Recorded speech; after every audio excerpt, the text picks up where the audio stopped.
Hi guys, তোমাদের সকলকে জানাই স্বাগত আমার চ্যানেলে। এসে গেছে আরেকটা রেসিপি নিয়ে। রেসিপিটা হচ্ছে ঢ্যাঁড়সের তরকারি। আজকে তোমাদেরকে সর্ষে দিয়ে ঢ্যাঁড়সের তরকারি রেসিপি শেয়ার করব। চলো দেখি। আজ তোমাদেরকে সর্ষে দিয়ে ঢ্যাঁড়সের একটা ইউনিক রেসিপি শেয়ার করব।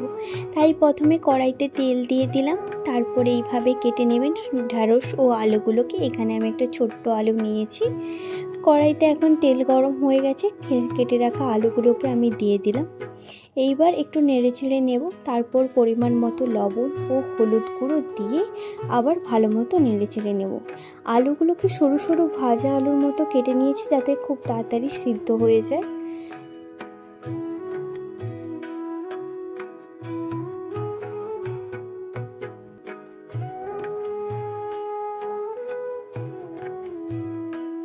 আলুগুলো ভালো মতো ভাজা হয়ে গেছে হালকা পরিমাণ। এবার কেটে রাখা ঢ্যাঁড়সগুলো আমি দিয়ে দিলাম। এরপর একটু নেড়ে চেড়ে নেব ঢ্যাঁড়সগুলোকে। তারপর একটু পরিমাণ মতো হলুদ গুঁড়ো ও লবণ দিয়ে দেব। দিয়ে আবার ভালো করে নেড়ে চেড়ে নেব। ঢ্যাঁড়সগুলোকে একটু লম্বা আকারে কেটে নিলাম। এখানে শুধু ঢ্যাঁড়স দিয়ে তোমরা ঢ্যাঁড়সের তরকারিটা করতে পারো। আমি এখানে আলু নিয়েছি, বাঙালি তো একটু আলু না হলে চলে না।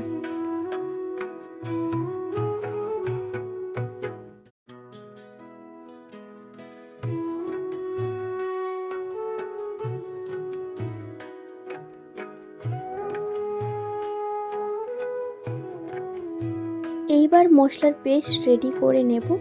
মিক্সির মধ্যে একটা বড় সাইজের কেটে রাখা টমেটো ও একটা বড় সাইজের কেটে রাখা পেঁয়াজ ও 3 টুকরো কাঁচা লঙ্কা আর সামান্য পরিমাণ আদা ও রসুনের টুকরো দিয়ে তাতে 1 চামচ সর্ষে ও কিছুটা চিনাবাদাম দিয়ে দিলাম।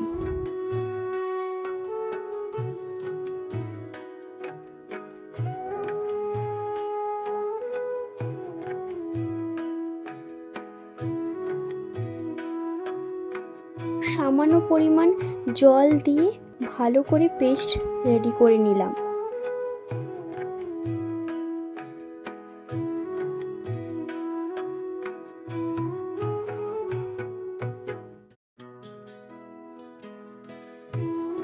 আমাদের পেস্টটা রেডি হয়ে গেছে। এবার কড়াইতে সামান্য পরিমাণ তেল দিয়ে তেল গরম হয়ে গেলে তাতে তৈরি করা পেস্টটা দিয়ে দেব।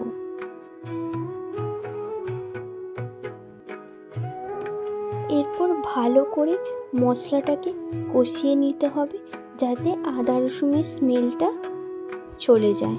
যত ভালো করে মশলাটাকে কষাবেন তত ভালো টেস্ট হবে রান্নার মধ্যে।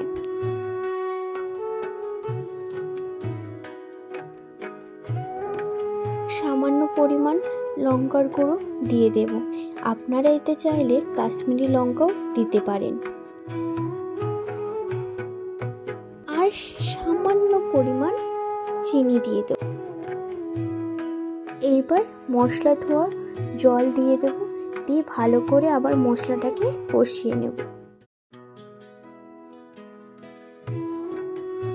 কষানো হয়ে গেছে। এবার ভেজে রাখা ঢ্যাঁড়স ও আলুগুলোকে দিয়ে দেব, দিয়ে ভালো করে মিশিয়ে নেব মশলাগুলোকে। তারপর সামান্য পরিমাণ জল দিয়ে ঢ্যাঁড়সটাকে একটু সিদ্ধ করতে দিয়ে দেব।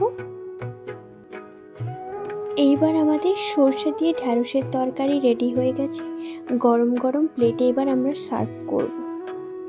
গরম গরম ভাতের সঙ্গে খেতে কিন্তু দারুণ লেগেছিল। আর যারা রুটি খেতে পছন্দ করেন তারা একবার বানিয়ে দেখবেন, খেতে কিন্তু দারুণ লাগে।